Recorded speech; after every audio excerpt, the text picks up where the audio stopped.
Vale das Trevas.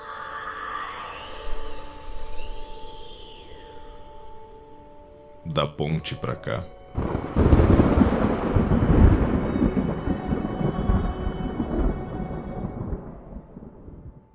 Fala pessoal, Paladino na área, aliás, em outra área.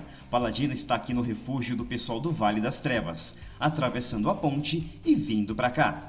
Agradecendo aí o Rafael Damascena e o Henrique Ferraz. Eu uso essa oportunidade para fazer uma entrevista, para bater um papo com o Felipe Dain. E vamos pro podcast. Paladino na área, de novo.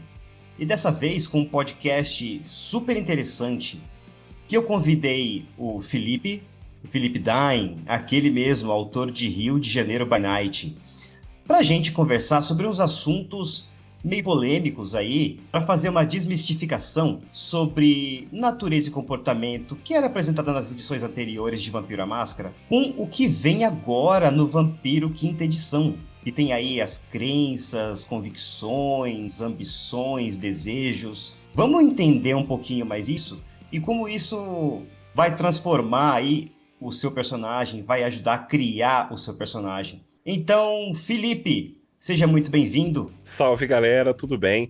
Aqui é Felipe Daen, do canal Narrador de RPG e também autor do Rio by Night e também moderador da comunidade de Vampire no Facebook, psicólogo também e pessoa curiosa em geral. É um prazer estar aqui no podcast, no PaladaCast, e falando de vampiro, né? Falando de Vampire, que é um... Cara, no momento o V5 é de longe o meu RPG preferido, assim. Não, mas que ótimo. E a gente sabe também desse Rio de Janeiro by Night aí que você criou, que é ótimo. Foi aí um dos primeiros by nights criados aí. A gente queria saber um pouquinho, falando um pouquinho das suas ideias dele, do Rio de Janeiro by Night, assim, quando você criou, que ideia que você teve, da onde que você buscou a inspiração? Ah, beleza. Cara, eu acho que assim, pra quem tá ouvindo a gente, né, e talvez não tenha me visto ainda em alguma rede social, porque eu tô sempre falando do livro e tudo mais, você pode encontrar o Rio by Night na Storytellers Vault, que é a loja oficial da White Wolf, que foi um cenário que eu construí para Vampiro à Máscara, né, um cenário de crônica. E aí, como foi que essa ideia surgiu? Cara, desde que eu era bem novo jogando Vampiro, assim, lá pra anos 90 e tal, as campanhas sempre aconteciam em cidades fictícias ou na clássica, vocês estão em Nova York, né? Tipo, a cidade genérica, assim, do mundo. E, pô, eu moro no Rio de Janeiro, dos 18, 19 até 20 e poucos anos eu trabalhei na noite carioca, trabalhei com bar e tal, sempre saí muito no Rio. E, cara, você vê uns buracos no Rio de Janeiro, uns lugares, tanto lugares chiques quanto lugares bizarros, que tu fala, caralho, isso dá uma cena de terror foda, né? Então, pensando nisso, eu comecei a pensar, pô, ia ser legal fazer, nessa época já existia, né, Chicago by Night, Nova Orleans by Night, ia ser legal fazer um Rio by Night. E eu lembro que quando eu falei isso pros colegas que jogavam, a galera dava uma zoada, tipo, Rio by Night, o Bruhá é traficante, o Toreador é malandro da Lapa, o Vantru é político. E eu pensava, porra, bicho, não tem só estereótipo, tem umas coisas legais pra se construir. E eu comecei a mestrar pro meu grupo, né? O Rio by Night começou com uma jogadora e 2 NPCs. E aí mais gente foi entrando no grupo, mais NPCs foram surgindo conforme a história meio que pedia. E a coisa foi tomando proporção grande. E aí eu sempre fui anotando isso, o jogo rolou durante muitos, muitos anos, né? Com jogadores entrando e saindo, mudando o grupo, mas mantendo a continuidade. E aí, eventualmente, em 2018, eu tomei vergonha na cara e coloquei isso de maneira ordenada no papel, com artes muito legais. Tomei um puta cuidado na construção do livro, para que ele tivesse toda a cara, né, dos livros oficiais. E tem artes ali, pô, incríveis, incluindo da Ariana Rich, que é uma puta artista e jogadora de Vampire. Além de outros artistas brasileiros muito legais ali. Então o livro ficou bonito e bacana. Né? Ele hoje ele tem em inglês e em português. E os dois contam como livros diferentes, né? Os dois são best-seller prata, se eu não me engano. Ou seja, tanto nacional quanto para os gringos teve uma aceitação bacana.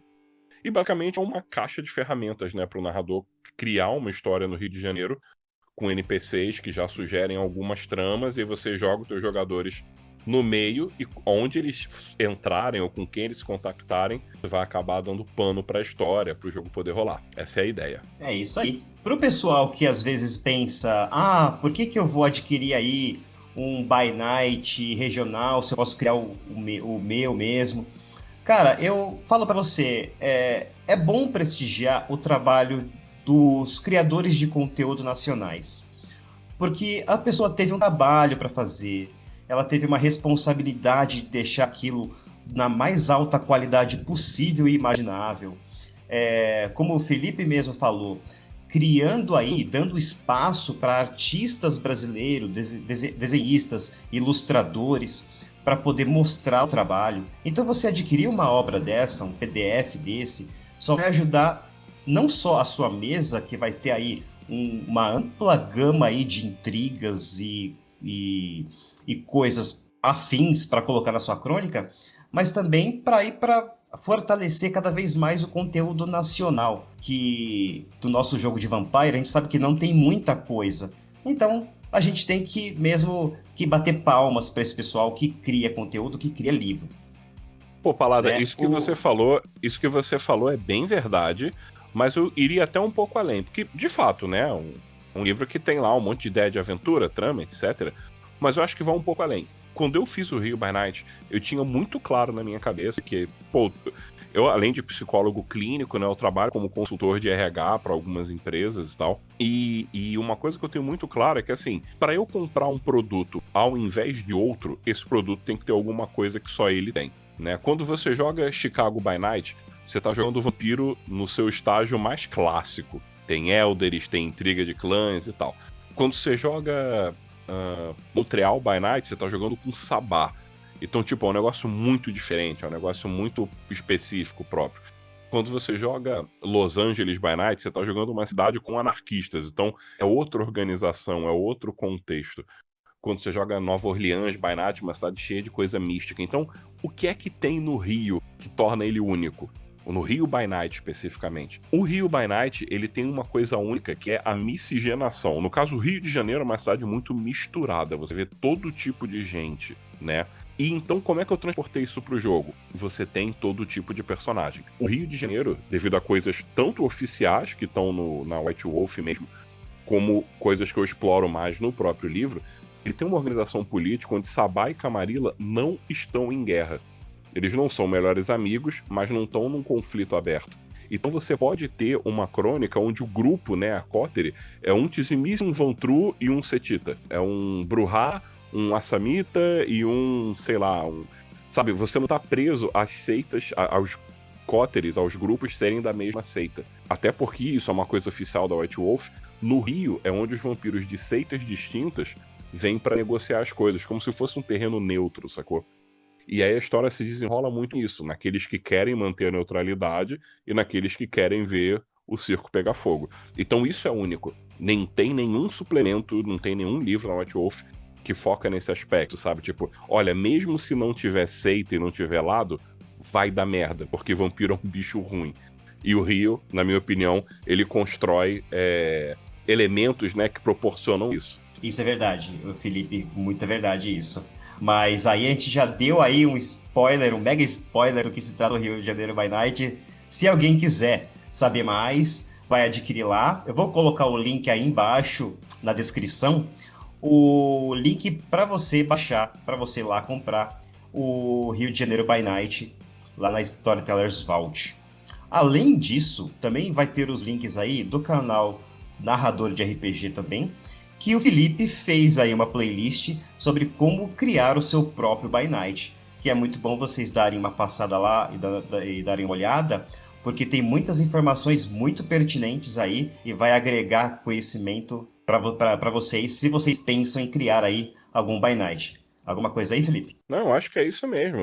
Pra galera que eventualmente comprar o Rio by Night, eu peço que vocês também coloquem lá as estrelinhas, que isso é bem importante no site. Agora, independente de comprar ou não, essa série de ajudar você a criar o seu By Night é uma das que eu tenho mais orgulho do canal, porque ficou bem feitinha a beça e pode ajudar aí mestres, né, narradores, a estruturarem o seu cenário, que pode ser profundo, de páginas e páginas, ou ser 2 páginas ali com umas tabelas, com umas orientações para conduzir o jogo. E agora a gente vai começar aí a nossa pauta, a nossa conversa com o Felipe, falando aí dessas coisas estranhas. O que seria natureza, o que seria comportamento, o que eu faço com isso na ficha, falando das edições anteriores, antes do V5. E depois do V5 muda muito e a gente vai ter outras coisas para se basear na criação da ficha.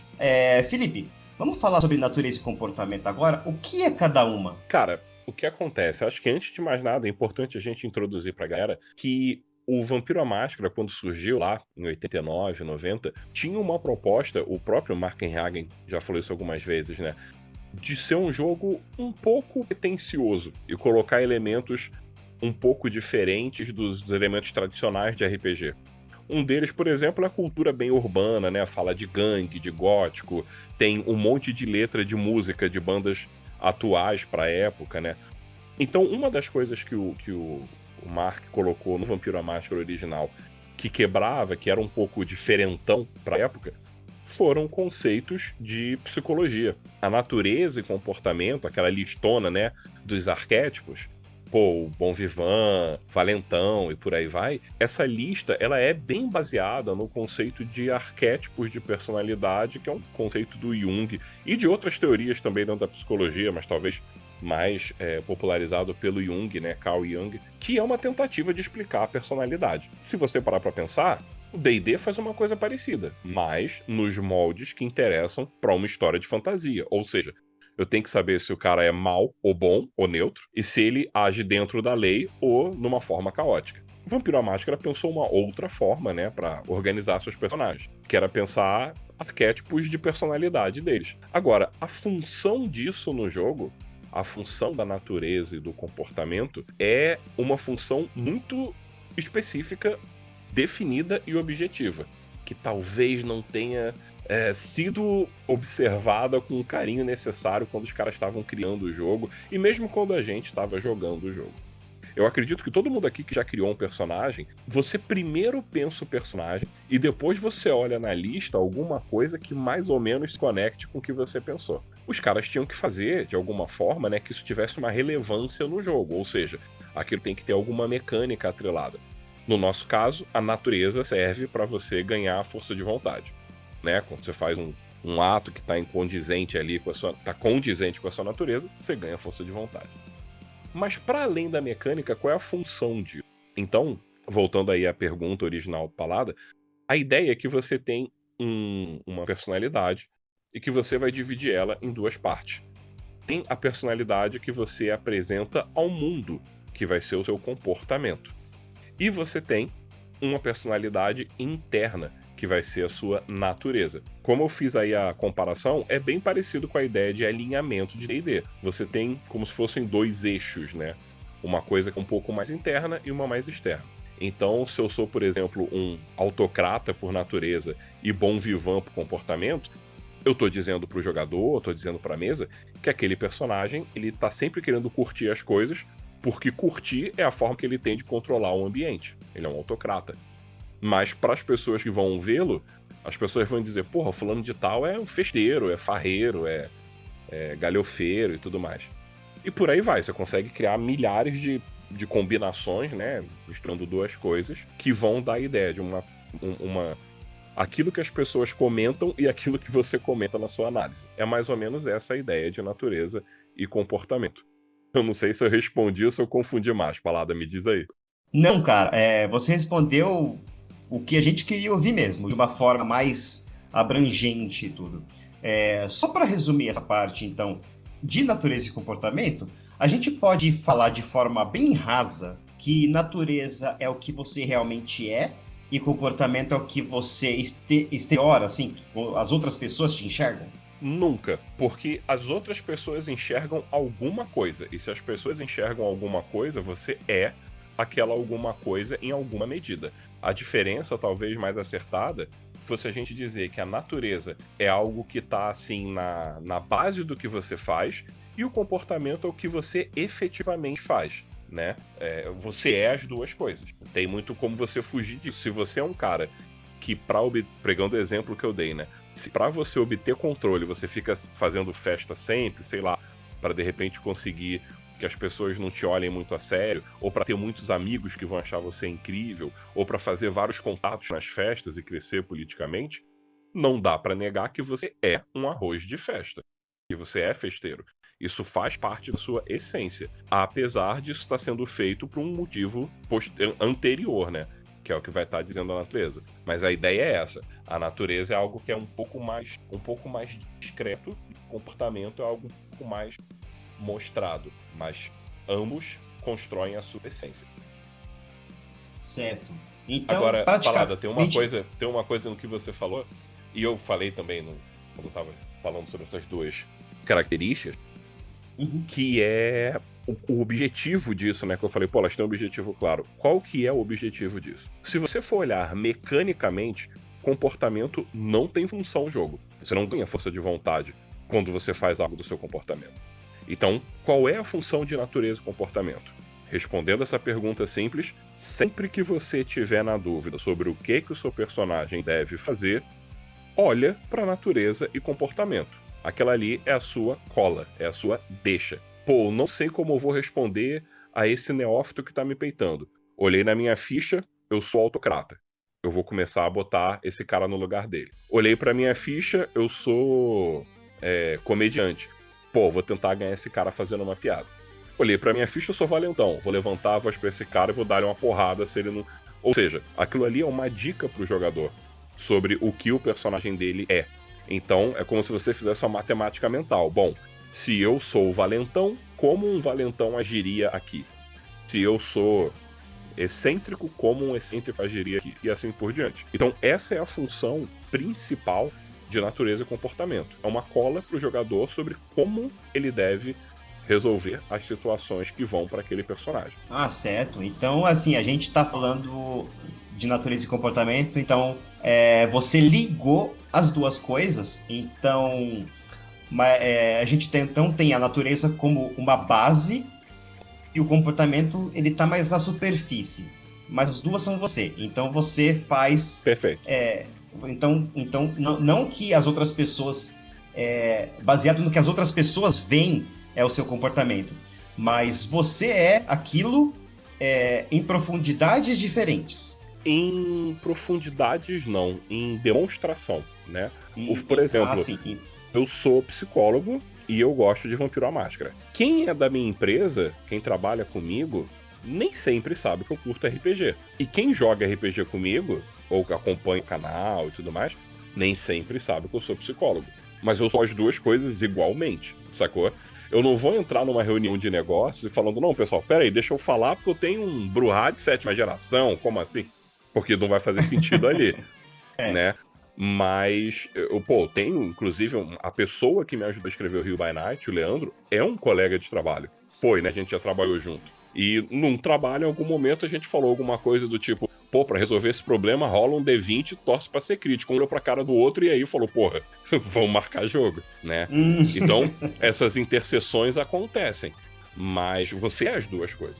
No meu caso, né? Sou psicólogo, eu jogo RPG, e eu não sou uma coisa mais do que outra, eu sou uma coisa mais pra quem me conhece. Pros meus pais, por exemplo, que não entendem muito nem de psicologia nem de RPG, eu sou só um esquisito. Entendeu?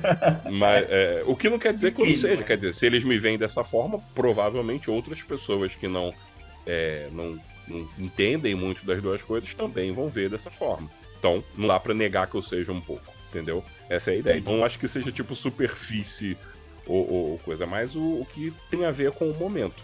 E como o RPG é uma simulação, uma ficção, a gente simplifica dessa forma. Ó, sim, uma coisa vai ser para você agir e outra coisa vai embasar a sua ação. A natureza é o que você age, o comportamento é o que você age, e a natureza embasa o porquê você age assim. Certo.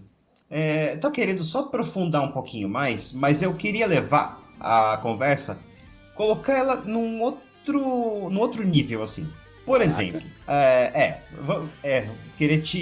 agora eu vou sugar de você, Felipe, que você é psicólogo, então a gente vai trabalhar nisso aí. O seguinte, a gente já falou, você já explicou aí bem sobre natureza e comportamento na ficha. Agora, tem outra coisa que muita gente fica aí pensando, poxa, eu já coloquei minha natureza e meu comportamento, né? E eu vou agora dar uma olhada no meu conceito. Ou eu coloquei o meu conceito antes, e eu vou colocar natureza e comportamento depois, ou eu faço o inverso, certo? Mas o que o conceito influencia na natureza e comportamento, ou o inverso? A natureza e o comportamento, como elas são medidas de personalidade, elas vão me dizer como eu sou aquele conceito. Vamos botar um exemplo prático aqui. Vamos pensar um personagem num jogo moderno que o cara é eu tenho 2 soldados, por exemplo. Um soldado é tradicionalista e autocrata, né? Ou autocrata tradicionalista, enfim. Pô, esse cara vai ser aquele cara linha dura, aquele camarada tipo um Rorschach da vida. Rorschach do filme Watchmen, né? Vai ser um cara assim. Eu posso ter um outro cara que ele é, sei lá, bom vivão e valentão. E ele vai ser o comediante, se a gente fizesse um paralelo com Watchmen. Na real, os dois têm o mesmo conceito, né? Vigilantes, super-heróis, enfim. Mas cada um é de um jeito diferente, porque tem personalidades diferentes. E aí vale a pena a gente lembrar uma coisa. Muita gente vai virar e dizer: pô, mas o meu personagem não é um soldado, porque ninguém é uma coisa só. Então, pessoas reais não são uma coisa só. Personagens em uma narrativa têm um recorte do que elas são, né? Eu tenho certeza que o Capitão América deve ter em algum momento, sei lá, deve ter tido dificuldade para passar a manteiga no pão, mas não vale a pena fazer um filme sobre isso, né? Então é mais ou menos essa parada. Um conceito é meio que um recorte. Qual é o seu papel nessa história? Isso é o conceito. Papel. Você é o vilão, você é o mocinho, você é o salvador, você é o babaca, você é o piadista, é o alívio cômico, qual é a tua? Isso é o seu conceito. Certo. E aí, como que esse conceito entra na história? Olho para a natureza e para o comportamento, né? E um conceito, ela é uma ideia que, assim, você não tira de uma lista, né? É uma tentativa de você resumir teu personagem em 2, 3 palavras, né? Eu boto lá, sei lá, meu personagem é, sei lá, discípulo da máfia, né? Herdeiro da máfia. Pô, posso fazer 500 personagens disso. Posso fazer um Vantru, posso fazer um Giovanni, um Bruhá, um monte de coisa. Mas cada um vai ser bem diferente. Então, na real, o conceito é o seu papel e natureza e comportamento é a personalidade que você vai usar naquele papel. Certo. O jogador ele vai colocar o conceito na ficha. E ele vai colocar... quando eu era vivo... antes de ser abraçado, eu era um balconista de loja. Aí, eu colocaria meu conceito como balconista de loja? Não, porque eu me tornei outra coisa agora, né? Mais agora do que isso, mesmo, vamos tratar o próprio mortal, antes de virar vampiro, antes de virar outra coisa. Muitas pessoas confundem conceito com profissão, porque a gente vive no mundo capitalista. Então, normalmente, a nossa profissão... ela vai ter muito a ver com quem a gente é. Mas eu vou pegar o exemplo eu mesmo, de novo, se eu fosse fazer um personagem baseado em mim. Se você botasse no meu conceito psicólogo, você tá matando a parte do RPG. Se botasse RPGista, estaria matando a parte psicólogo. Se botasse psicólogo e RPGista, é coisa demais. Então talvez o conceito melhor fosse colocar nerd. Talvez fosse um resumão melhor.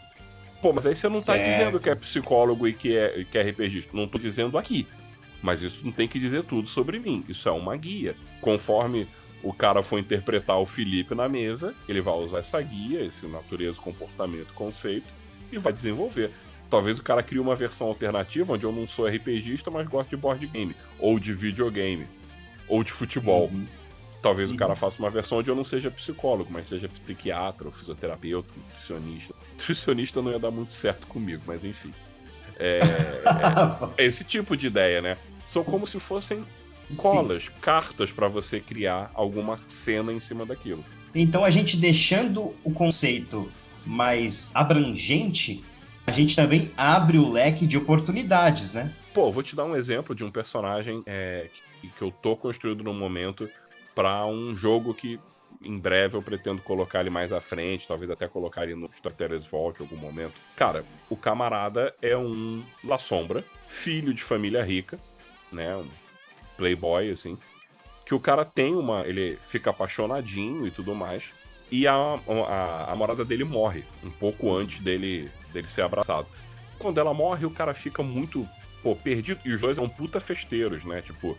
de ir pra balada, assim, cheio de droga, aquela parada meio vida louca. Quando ela morre, ele perde aquela âncora, né? Então ele emburaca em fazer merda, acaba morrendo e sendo abraçado por uma La Sombra. Esse personagem, ele consegue escutar, inclusive esse personagem, ele, em alguns momentos, ele escuta a voz dela, que o La Sombra tem aquele contato com o Oblivion, né, com o esquecimento e tal. Pô, esse personagem meu, se a gente fosse botar o conceito dele, cara, ele poderia ser Playboy, define, poderia ser Mauricinho rebelde, Mauricinho festeiro. Mauricinho não, porque ele é todo alternativão, mas sei lá, riquinho, festeiro, alguma coisa do tipo. Playboy alternativo. Poderia ser romântico, né? Romântico trágico, romântico decaído. E eu opto pra colocar, se eu fosse descrever na ficha, eu colocaria algo como do tipo gótico moderno. Ou gótico rico, porque resume um pouco essas coisas todas. Agora, todos os conceitos que eu falei são legais pra dar uma resumida no personagem, pra dizer o papel dele. Personagem, ele não vai ser aquela luz de raios do sol que vai trazer a benécia pro jogo. Não, ele vai ser o cara que vai acender um cigarro no enterro, é o cara que vai citar a música de banda desconhecida, é o cara que vai estar de óculos escuros dentro da noite, né, que vai ter um conhecimento de ocultismo ali. Então, você só vai conhecer o personagem mesmo, ou jogando com ele, ou lendo o texto do cara. É meio que por aí. O conceito não é, tipo, a tua única chance de dizer quem ele é. É um ponto de início. Então, você acha que uma natureza e comportamento bem fixada no que o jogador imagina o seu personagem e um conceito que dê uma amplitude maior já define o personagem? Como ponto de partida. Eu não vou dizer que define no sentido de engessar ele não poder ser aquilo. A coisa que eu sempre faço nas minhas mesas, quando a gente cria personagem, é depois, olha, depois do jogo, do primeiro jogo, né, às vezes do segundo, você vai estar sentindo esse personagem, e aí de repente se você quiser mudar a natureza, o comportamento, você pode mudar e tá tranquilo, entendeu? Sim, porque às vezes a pessoa sim. pensa numa coisa e na hora da mesa meio que flui outra, né? Verdade. Não, eu também Assim faço como isso já também. aconteceu de eu ter jogador que tinha uma natureza e um comportamento, mas ao longo do jogo o cara fazia sempre outra coisa diferente. E aí em algum momento eu cheguei, cara, apaga o seu comportamento e escreve tal coisa, porque é isso que você efetivamente é. Não, mas eu pensei não sei o que, tá. Então, cena tal, você agiu como o que? Isso que você falou ou o que eu falei? É, o que você falou. E na cena tal, também. Então pronto. Verdade. Assim Aí como a as gente... pessoas mudam, os personagens podem mudar. Não, com certeza. Apesar que o ser humano é muito mais complexo do que um personagem de RPG, né? Então a Por gente isso não que é tem mais fácil como de mudar o personagem. criar mecânicas assim pra tudo. Se a gente fosse pensar em mecânicas pra emular uma pessoa no RPG, a gente não ia passar da fase de natureza e comportamento, né? Ia ser Mas, chato, né, cara? Ia ser um e- tratado de comportamentos, né? Ia ser um jogo legal. E o Felipe já estudou psicologia, não precisa estudar de novo, né? Bom, a gente falou aí então sobre natureza e comportamento, até sobre conceito, que são coisas para lapidar aí o seu personagem, claro que não engessando, né? Mas te dando oportunidades para fazer mais e mais. E temos a nova edição de Vampira Máscara, que veio com uma abordagem diferente para essa antiga questão de natureza e comportamento. A gente veio aí com crenças, com convicções, com desejos, ambições, touchstones. A gente tem aí nomes diferentes que a gente vai começar a colocar agora.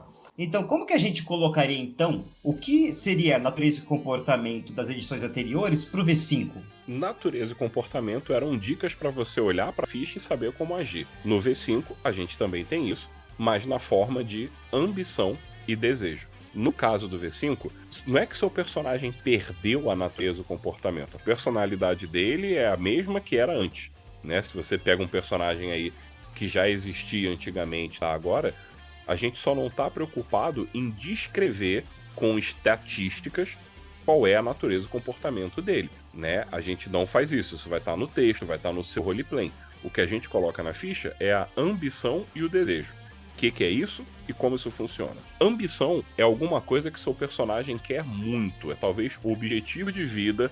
É aquela coisa que você pode dizer, porra, quando eu completar isso aqui, cara, eu posso largar esse personagem que eu tô feliz, zerei esse personagem. E o desejo é uma meta, assim, uma vontade, como se fosse uma ambição, mais imediata. Por exemplo, na minha mesa de V5, que acabou recentemente, estava no Chicago by Night novo, né? Uma das jogadoras tinha como ambição se tornar a Justicar do clã dela. Ela era uma Banu Hakim. Mas o desejo dela era proteger a inocente. E tudo isso remonta à ideia do personagem. No caso, a personagem dela era, enquanto viva, né, uma assistente social que começou a entrar nos esquemas de corrupção para ganhar uma grana, morreu por causa das corrupções e foi trazida, né, para as fileiras dos Banu Hakim para ter uma chance tanto de se redimir como de empregar o julgamento, que é a temática do clã. Então ela pensou, pô, o top disso, né, o máximo disso, é ser a juíza final da parada, é se justificar. A ambição não é necessariamente uma coisa atingida. Você pode ter como ambição, por exemplo, erradicar os Vantru. Tudo bem, é uma ideia bem geral. Agora, o desejo é uma coisa que pode ser atingido, de repente, naquele jogo. E aí, a parada dela era defender inocente, porque ela pensou, porra, se eu quero ser capaz de julgar, eu tenho também que mostrar que o meu julgamento serve de alguma coisa, então eu tenho que conseguir proteger alguém de se fuder. Então, quando a gente tá numa situação qualquer de jogo, e aí um personagem faz uma pergunta ou uma cena exige que ela tome uma ação, se ela não sabe o que fazer, o que ela faz? Ela olha pra ficha. Ao invés dela ver a personalidade dela expressada em natureza e comportamento, para dali ter que pensar o que fazer, ela vai ver, porra, minha ambição aqui meu desejo aqui no caso, é salvar inocente. Porra, quem nessa cena aqui é o mais inocente? Fulano, então eu tô do lado dele. E com isso você basear as suas ações. Mas a ideia é a mesma, é uma cola, é uma deixa. É uma forma de você olhar e pensar, porra, pra onde o que meu personagem faria aqui? Vou ver o que ele deseja e vou fazer aquilo que colabora pro desejo dele. É essa a ideia. E por que eu acho ela uma ideia legal? Porque ela é muito simples, né? A natureza e o comportamento, ela é mais intelectualizada, ela é bacana de se pensar, de falar sobre os amigos, fulano de tal é bom fã, mas em termos de jogo, em praticidade, ambição e desejo funcionam muito. Inclusive pro mestre. E quando eu vejo que a ambição do personagem é ser uma justicar, mesmo que o jogo não vá, né? Esse jogo não ia evoluir tanto, a gente ia jogar a crônica que vem no Chicago by Night e acabou. Quando eu vejo que ela é uma justicar, durante o jogo eu coloquei ela, teve um justicar que chegou nessa, né? E isso foi legal, porque ela meio que viu ali, porra, quando for grande quero ser igual a você, sabe? Então isso dá pro mestre uma ideia do que o jogador quer ver no jogo, baseado na ambição dele. E você faz a crônica ficar mais interessante pra galera. Ah, legal, legal. E você deixa aí o leque de oportunidades aberto, né? No caso, você tem o desejo, a sua ambição, sem estar muito preso a uma coisa muito mais fácil, né? Perfeito, uma coisa mais objetiva. E um detalhe, não só é possível, é recomendado que o desejo mude, de repente, de jogo para jogo. Tipo, beleza, consegui nessa aventura proteger o inocente. Então agora o que eu quero? Consegui nessa aventura cumprir meu desejo. O que eu faço depois? Pô, tô ali há 5 jogos e não cumpri meu desejo. O que tá acontecendo? Você criou um desejo difícil demais, o mestre não tá lembrando de te dar chance de cumprir, e por aí vai. Então é legal. Certo. E a gente tem aí também uma coisa opcional, que seriam as convicções. Você pode falar um pouquinho delas para mim? As convicções, elas entram aí no lugar das virtudes do jogo nas edições anteriores. Que antigamente, quando você cometia algum ato nefasto, você rolava a sua consciência. E aí a sua consciência dizia se você dormia tranquilo com aquilo ou não, se você perdia humanidade ou não. No V5, as convicções nada mais são do que a versão objetiva da sua consciência. Então, por exemplo, você sempre vai perder a humanidade quando você tem uma coisa que alimente o seu lado bestial. Matar é algo que alimenta o seu lado bestial. Ah, mas eu matei para me defender. Você matou e a besta já se alimentou ali, ela já se fortaleceu. Quando você cria uma convicção, é como se assim, você conseguisse meter uma justificativa. Se você bota lá na convicção, proteger minha família, a hora que você matar alguém para proteger a sua família, você não vai perder, você não vai ganhar 2 manchas na humanidade, você vai ganhar uma só, talvez nenhuma. Certo, ótimo. E a gente tem também, baseado nas convicções, as touchstones também, né? Seriam o grilhão do seu personagem se amarrando à humanidade que ele tá perdendo? Cara, as touchstones, de tudo que a gente falou até agora, eu acho que a coisa mais controversa. Por quê? Porque a touchstone não é uma coisa que existia antes. Então, é como se você dissesse, porra, então todos os vampiros até hoje não tinham touchstones? Sendo que você lendo as histórias de muitos deles, a galera consegue fazer uma inferência. Ah, então fulano de tal era touchstone desse aqui, fulano de tal era touchstone desse aqui. Mas não era uma mecânica, né? Não era uma coisa tão concreta antes. Então, para muitas pessoas, o touchstone parece uma novidade. Parece não, na minha opinião, ela é uma novidade que foi meio que um retcon. Foi colocada algo que não existia. Posto isso, ele tem uma função muito legal. Ele tá dizendo pro jogador, pro mestre, né, pra galera envolvida no jogo o seguinte: você não é humano. Você não é um cara preocupado com a sua família. Você não é capaz de sentir isso. Então, você é igual uma criança, igual uma pessoa deficiente. Você olha alguém que é, para que isso possa te inspirar. Porque você sabe que você está abaixo de. Então, isso é o touchstone do V5.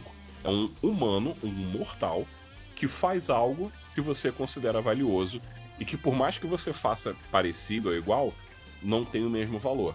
Porque aquela pessoa não é um monstro fadado a perder a humanidade e virar um cachorro raivoso. Então é como se fosse: a convicção é o valor, aquilo que vai me fazer eu perder menos humanidade, né? Vai ser tipo uma armadura para a humanidade. E o touchstone é a pessoa que me influencia naquilo. Quando eu perco uma touchstone, eu perco a convicção. Porque é como se eu perdesse o meu modelo, né? Não tenho mais aquela pessoa. Posso encontrar outra. Em jogo você pode encontrar outra touchstone, mas você tem que ter um puta desenrolar de roleplay, né? Pra criar um vínculo com aquela ação da pessoa. Certo. Não, interessantíssimo isso. E o Felipe, que mecânicas mais a gente tem no V5 na criação do personagem pra gente poder deixar ele mais individual, mais a nossa cara? Mais único, né? Isso. Cara, além dos clássicos, né? Que são os clãs, e pô, o clã acaba dizendo muito da personalidade. Cara, a gente tem os tipos de predador. Tipo de predador é uma coisa que eu já vi em algumas discussões, a galera entendendo um pouco errado, achando que é a forma como o cara se alimenta. Não é. Ela é uma forma preferida, ou é a forma que o cara se sente em casa fazendo. Daí ele tem mais dados, daí ele tem uma disciplinazinha para facilitar ele atue daquela forma. Mas qualquer vampiro pode se alimentar de qualquer forma, inclusive nos livros, né, de suplemento, no Chicago by Night, no Let the Streets Run Red, no Chicago Folios, que são livros que vêm com muitos NPCs, não fala ali o tipo de predador de ninguém. Fica bem a cargo do mestre. Ou seja, não é uma coisa assim, cravada em pedra. Você poderia, teoricamente, jogar sem criar, sem escolher um predador. Mas isso tira um pouco a graça, né? Pô, você tá dizendo, não, o personagem ele é mais chique, ele se mete no meio da população, ele só se alimenta de quem tá dormindo, ele invade a casa de noite. Então você cria um modus operandi, dá um ar meio de serial killer, meio de psicopata, pra um personagem que tem que ser ruim. Então acho que o Predador é uma mecânicazinha nova de personalização muito bem-vinda. E, claro, né, pros caras é uma forma de fazer DLC. Que aí a cada livro, pô, agora tem Predador tal, Predador tipo tal. Eu acho que no futuro, daqui uns 2, 3 anos, a gente consegue fazer uma listona assim, tipo, com todos os predadores, e porra, ia ser legal pra caralho, que tu ia ver várias, em outras palavras, né, várias formas de ser vampiro. Não, mas isso é interessantíssimo, porque você tem um leque grande agora e você tem muito mais liberdade para você ser o seu personagem, você criar o seu personagem. Você tem os tipos de predador que já foi falado, você tem aí a sua ambição e seu desejo, que é o que você quer, que pode ser, você pode conseguir numa crônica ou duas, o que tá bem fora do seu alcance, mas é o que você almeja. Eu acho que tá bem legal e acho que não tá engessando tanto quanto natureza e comportamento, né? E o V5... Eu acho que vai além de não engessar, cara. Desculpa. Eu acho que vai além do não engessar. Eu acho que ele é mais útil, sacou? Você consegue chegar onde você chegaria com aquilo fazendo menos dor de cabeça, menos esforço. Ah, tá. Então agora eu ajo assim. Pronto, resolveu. E é muito mais simples, né? Do que você ter lá sua natureza, seu comportamento, seu conceito só. E você tem lá um leque, né? Falei de novo, né? Mas assim, você tem um leque grande de oportunidades agora. Que antes você tava meio preso na sua natureza e comportamento. Você pode, sei lá, de repente você tá na fase da mudança, você sofreu um abraço, você tá lá, tá usando as regras V5, e você tá se encontrando agora de novo. Você tá mudando o seu jeito, o seu comportamento. Talvez citando até sua própria natureza. porque você é uma outra pessoa praticamente, né? Aham. Então, nossa, é maravilhoso isso.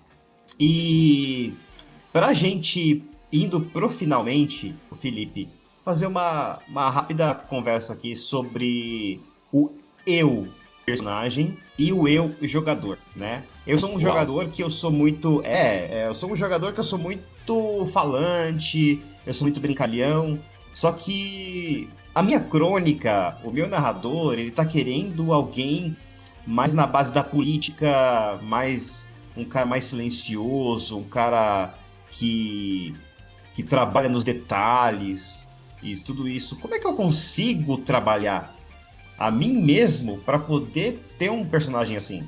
Isso que você perguntou, Palada, tá antes da questão do eu jogador e do eu pessoa. Tem a ver com a expectativa e com o quão bem o narrador informa a mesa o que ele vai mestrar. Porque quando o cara vira e fala, eu vou mestrar Vampire, bicho, criando um vampiro tem que estar valendo. Agora, eu posso fazer uma história, eu quero fazer um jogo de vampiro inspirado assim em Blade, sacou? Vai ser uma aventura muito louca, a gente vai entrar em lugares, o grupo vai ser... Eu quero mestrar uma história onde o grupo é um grupo de arcontes, assim. Então, quando o cara fala isso, ele já me tira a ideia. Eu não vou... O cara quer fazer um jogo inspirado em Blade, eu não vou fazer um bibliotecário com Briga 1, sacou? Então, eu acho que é muito importante, quando o narrador começa a jogar, por isso que eu sempre pergunto quando alguém fala, vou mestrar vampiro. Eu pergunto, qual é a cidade, qual é o tema da sua história? E se a pessoa não sabe responder o tema, eu não jogo. Porque, cara, vai ser freestyle, vai ser uma coisa que vai surgir na hora. E tudo bem, é um estilo de jogo, mas não é um estilo de jogo que eu gosto. Eu acho legal quando a história já tem um caminho, assim, né? É a mesma coisa, quando você vai ver um filme tipo Vingadores, você não espera que o Deadpool apareça. Porque o Vingadores tem uma parada de ser serinho, né? Ele pode até fazer uma ponta, mas não vai ser um escracho. Assim como Sim. você não espera que no meio do filme do Deadpool, o cara coloque um personagem super sério pra discutir. Só se for pra zoar o super sério. Tipo o Colossus, Sim. né? Ele é meio que o bobão da parada. Então é disso que a gente tá Sim. falando, de temática. Eu acho que isso é importante. Eu acho que é um pouco diferente da pergunta original. Mas sobre essa pergunta específica, né? Como eu faço para garantir que o jogador vai entrar na crônica, no tipo de personagem que a minha crônica precisa? Resposta muito simples. Avisa para ele. Legal, a gente vai fazer uma sessão zero.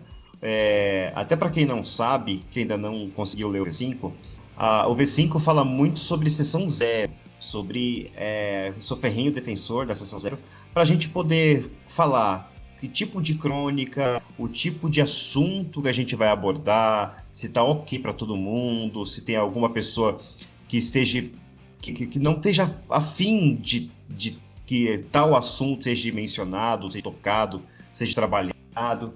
O V5 ele já tem esse cuidado. Até porque o RPG Vampiro, que sempre estava marcado o horror pessoal, agora a gente tem mais mecânicas para trabalhar esse horror pessoal do que em outras edições. Então, para o narrador vai ficar muito mais fácil trabalhar isso. Então, eu acho que por isso já está falando sobre sessão zero, porque vão ter assuntos delicados que vão ser trabalhados, né? E é importante chegar com os jogadores antes, explicar e comentar sobre isso e ver as expectativas de cada um e os pormenores de cada um também. O V5 tem várias mecânicas novas, que a gente já falou aqui de algumas. As outras mecânicas a gente vai ter um espaço aqui para poder falar sobre elas também. Você que é resistente ao V5, jogador de terceira edição, de V20 aí. O que eu tenho para te falar é que o V5, sim, tá muito bom. A gente tá longe de um jogo perfeito, o jogo perfeito não existe, nem a vida é perfeita, quanto mais um jogo, né? Então, só que a gente tem mais mecânicas, o que a gente pedia sempre antes era mecânicas. A gente não tem mais barrinha de mana, que era os pontos de sangue, que vai gastando e vai usando os poderes e tal. Hoje no V5 você usa seu poder com medo. Você acorda todo dia com medo. E agora, realmente, a gente, propriamente dito hoje, no V5, é o mundo das trevas. Porque, sim, é tudo em tons de cinza e preto. A vida não é colorida e uma hora, mais cedo ou mais tarde, a besta que está devorando ali você, uma hora ela vai aparecer. Eu acho que bem isso, né, Felipe? É, bem por aí. O V5, com a mecânica de fome, ele faz com que você, quando vai rolar o dado, qualquer rolamento, né, que você olha e fala, puta que pariu, não pode sair não pode sair o 10 nesse dado aqui, quando você rola. Então você cria uma tensão a cada rolamento que te lembra, pô, cara, você pode ter potência 20 mil e derrubar um tanque com um soco, mas é bem capaz que te foda também, que você derrube além do tanque o teu parceiro, ou mate o seu carniçal, ou enfim. Você vai se prejudicar quando a besta se manifestar. Quanto mais você se alimenta, mais você tá deixando a besta solta. Quanto menos você se alimenta, mais você tá deixando a besta brava pra quando ela se soltar, a merda ser maior. Então, isso cria uma mecânica de aposta legal, onde a cada ação você pensa, porra, vale a pena ou não vale eu fazer um house check pra talvez ganhar fome? E se a minha fome tá alta, vale a pena eu fazer alguma coisa e impedir essa tragédia? Ou eu ficar na minha pra não acabar piorando? Porra, isso é uma mecânica muito legal.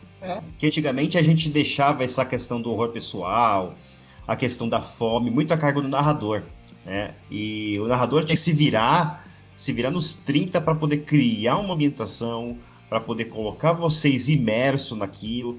E realmente agora apareceu a maldição vampírica, né, no V5.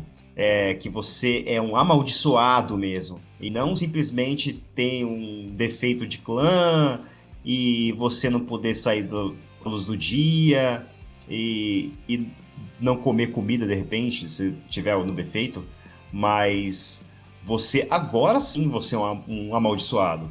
A versão vampírica agora tá mais condizente com a real, até de repente com alguns filmes que você vê uma coisa mais sombria, né? A gente falou nesse cast hoje sobre natureza e comportamento, sobre algumas coisas de crenças do V5, sobre convicções, desejos, ambições e tudo que monta o seu personagem. Algumas coisas principais, né, que eu digo. Mas a gente vai abordar isso mais para frente. O Felipe Dain já está convidado para outras coisas, para a gente poder explorar o V5, falar do V5, desmistificar o V5 aí, para esse público tentar parar um pouquinho com o preconceito, né, e tentar se modernizar um pouquinho no jogo. E ver que o V5 não é aquele bicho de 7 cabeças, como muita gente pinta, mas é uma evolução natural disso. Eu agradeço ao Felipe, muito obrigado. Se tiver algum recado para dar. Eu acho que o recado primeiro para essa galera, né, do antes do V5 e depois do V5. Eu acho que o V5 propõe uma dinâmica de jogo muito diferente das edições anteriores. Na minha opinião, ele cria regras que te obrigam, né, te levam a seguir aquilo que tá no texto. Então o seu vampiro, ele é amaldiçoado. Ele pode ser poderosão, mas esse poder acaba se voltando contra ele. Seu vampiro não tem controle matemático das ações dele. Ele tem uma fome que às vezes vem, às vezes não. Se você curte um jogo... E detalhe, né, o V5 tem outra coisa que eu amo, que é o combate dele é ultra simplificado. É pra ser uma cena, não é pra ser um xadrezinho. Ao contrário das edições antigas, onde o combate é muito mais detalhado, né? Você tem muitos rolamentos a cada ação, e é onde você pode, muita gente faz isso, você pode ignorar que é um jogo de horror pessoal, e pode jogar ele como um jogo de aventura de fantasia urbana. Então nós somos os vampiros invadindo o prédio, matando os inimigos e vida que segue. Se esse é o estilo de jogo que você curte, provavelmente você deve seguir no V20. Se você quer jogar Vampire como Vampire se anuncia, onde você é um amaldiçoado, numa cidade com criaturas piores do que você, e que você tem que encontrar o teu lugar aí no meio dessa galera, V5, sem dúvida, ele cria situações em jogo que parecem com as situações que você leu nos livros desde sempre. Então eu acho que o V5 tem esse mérito. Mas não acho que ele seja necessariamente melhor, né? Eu acho que ele é melhor em ser o Vampire. Mas em termos de sistema, eu entendo que tem muita gente que curte um GTA by Night, e aí, sem dúvida, os sistemas antigos são melhores para isso. Com certeza, até porque a regra do combate do V5 tá muito melhor, muito mais limpa, né? E Palada, também não eu vou ser chato em dizer o seguinte, eu não acho que ele possa dizer que ela é melhor, porque a gente tá falando de gosto. E tem muita gente, tem colegas de fórum, né, comunidade, que eles falam, porra, mas o combate antigamente era mais refinado. Ao que eu respondo, pô, que merda, né? Porque era um refinamento que demorava 2 horas da crônica. Cara, eu lembro que, sem dar muito spoiler pra quem não jogou ainda, a crônica Chicago by Night, o clímax dela é um puta combate sangrento, gorento pra caralho, assim, com pedaço de membro voando e tudo. E aí eu lembro que quando a gente jogou a última sessão do Chicago by Night aqui em casa, a gente jogou e tal, e aí depois que a gente jogou, a gente ficou conversando um pouco da vida, depois a gente pediu uma pizza, comeu, e aí quando acabou a pizza, uma pessoa, não lembro quem foi, mas enfim, acho que foi a Nina, alguém virou e falou, tipo, cara, tá ligado que se a gente tivesse usando a regra do V20, o combate tava acabando agora? E é verdade. E é verdade. E assim, nenhum de nós curtimos muito essa parada de, não, peraí, mas se eu der um chute eu tenho mais 1 de dado, então eu vou dar um chute pra depois agarrar pra não sei o quê. Se você curte essa parada mais Street Fighter, aliás, o próprio RPG do Street Fighter, né, baseado no sistema, cara, as versões antigas vão ser melhores. Eu não gosto de combate onde você tem que rolar 5 vezes o dado pra poder descobrir se teu soco deu dano ou não. Assim, então a gente pode dizer que tá mais resumido, né, no caso. Tá diferente, mas tá mais resumido. Tá mais Não focado. Tá mais focado. teria- Vampiro à não. Máscara não é um jogo de combate. Então ele não tem um sistema de Isso. combate foda. Ele tem um sistema de combate pra resolver combate. Se eu jogo os seus dados aqui, eu jogo os meus dali, quem tiver mais sucesso ganhou. Acabou. É isso. Isso. Não que Né? seria Não melhor tem aquela ou seria coisa de pior, mas- iniciativa. Exato, não é melhor ou pior, é estilo. Se o combate não vai ser o centro do teu jogo, talvez você não precise de um sistema tão refinado. Porque você vê, é uma incoerência, né? Um jogo de horror pessoal. Tem uma regra de horror pessoal, que é a humanidade, e sei lá, 29 páginas de manobras de combate, de estilos de pistola, tipo, Isso. brother. Exatamente. Eu ia acabar comentando sobre isso, né? Mas você tem aí o World of Darkness Combate, né? Você tem o livro de combate, de técnicas e tal. Você tem aí várias coisas de E isso tem a ver, páginas cara, de armas, de dano, sim, de guia de arma, né? É. Tem guia de arma. E isso tem a ver com mentalidade mesmo, né? Nos anos 90 é meio que impensável um RPG sem combate. Cara, tem uma Isso. série de livros na Storytellers Vault muito bacana que eu recomendo pra quem quiser ver, que são os guias de arma, que são inclusive são feitos por um brasileiro. E cara, eu valorizo esse trabalho porque ele tem, uma diagramação foda, assim, o cara fez do zero, sabe? Eu acho que é o Rafa, o cara que fez, eu preciso confirmar o nome do autor, mas enfim, procurem lá guias de armas, tem de arma medieval, de pistola. E eu lembro que na época eu dei uma zoada falando com o cara, pô, comprei os livros, acho legal, tô recomendando aqui, mas eu dei uma sacaneada no cara, falando, cara, olha só, nunca aconteceu durante um jogo de eu pensar, porra, esse jogo foi legal, só não foi melhor porque eu usei a pistola inglesa ao invés da pistola da Segunda Guerra utilizada na Polônia em 1945. Tipo, isso pra mim era um pouco irrelevante, essa escolha das armas. Só que eu tenho colegas também que acham isso um barato. Caralho, mano, ainda bem que eu peguei a pistola ABC, porque se eu tivesse pegado a XYZ, era mais rápida, mas dava menos dano, o cara não ia cair no terceiro turno, ia cair no quarto, não ia ter mais sangue. Então se você curte esse xadrezinho, esse Final Fantasy da parada, aí vale mais a pena, eu acho, as versões anteriores. Se você tá jogando porque você quer intriga, quer interpretação e tal, cara, V5 deixa as anteriores no chinelo nesse sentido. Até porque deixar bem claro que não é porque o V5 aboliu o combate, não, só porque ele fez uma forma resumida, uma forma mais rápida para vocês. Porque o foco dele é o horror pessoal mesmo. É a ambientação, ele não aboliu o combate, né? Ele não aboliu o combate. Ele não. criou uma regra que... Porque assim, nesse rolamento, está escrito no livro, ele pode representar esse rolamento, né? Eu rolo minha parada de dados, você rola a sua. Isso pode representar um combate de 1 hora. Se eu tive mais sucessos, significa que no fim das contas eu ganhei o combate. E, pô, se eu tive, sei lá, 5 sucessos a mais pro cara, eu posso descrever que eu briguei com o cara, dei um soco, segurei a cara dele, rocei na janela, ele me deu um soco que eu esquivei, eu bandei ele no chão, cobri a cara dele de cotovelada. Eu tenho liberdade pra narrar o resultado baseado nos sucessos que eu tive, na quantidade, né, na margem, que é o termo que o livro usa. Mas combate segue sendo uma parte. O que ele não tem muito é essa coisa da, mas eu tô com a espada tal, então tem tantos dados, mas eu tenho menos 1 na iniciativa, eu tenho mais 1 na dificuldade, não sei o que. Isso tudo aí é simplificado, é mais rápido. Sim. O que é melhor para você poder, se você tá querendo fazer uma ambientação e não quer que essa ambientação se estrague por causa de um combate, de repente, o pessoal saia da imersão que você fez, talvez um combate mais resumido como o do V5 é vital para você não deixar os jogadores perderem aquele feeling que você deu desde o começo da sessão, aquela imersão que você deu neles, de fazer aquele horror pessoal, a luta contra a besta, mostrar realmente a maldição que é ser o que ele é agora. Então, um combate resumido eu acho Ou também seguir essa linha aí que, nesse exemplo que eu dei na mesa que eu mestrei recentemente, né? Se você quer ter tempo pra jogar RPG, conversar da vida e comer uma pizza, se você usar o combate antigo, você não vai ter esse tempo. É isso, exatamente. Eu acho que também, Felipe, a gente pode até mencionar também que a gente teve uma época de ouro agora, né? Porque pros jogos de horror, né? Que o V5 ganhou, o Vampiro ganhou uma quinta edição, né? A gente teve Cult Divinity Lost também, né? Um pouco tempo atrás. E o Call of Cthulhu, 7ª edição. Então a gente aí... eu vou botar uma coisa a mais. A gente tem Alien pela New Order. Que puta que é... Eu sou muito fã da série de filmes, né?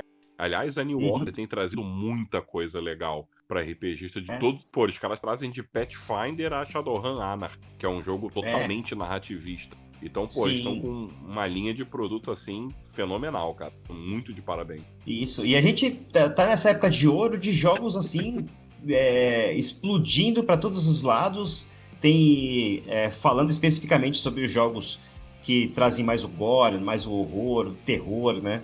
Também. A gente tá bem agora com esses jogos. A gente tem aí umas coisas muito boas. Você acha que agora os jogos de horror agora eles vão começar a ganhar espaço? Você acha que, de repente, no Lobisomem quinta edição, você acha que a gente vai ter uma fúria bestial, assim, mais descontrolada, como se fosse a Fome?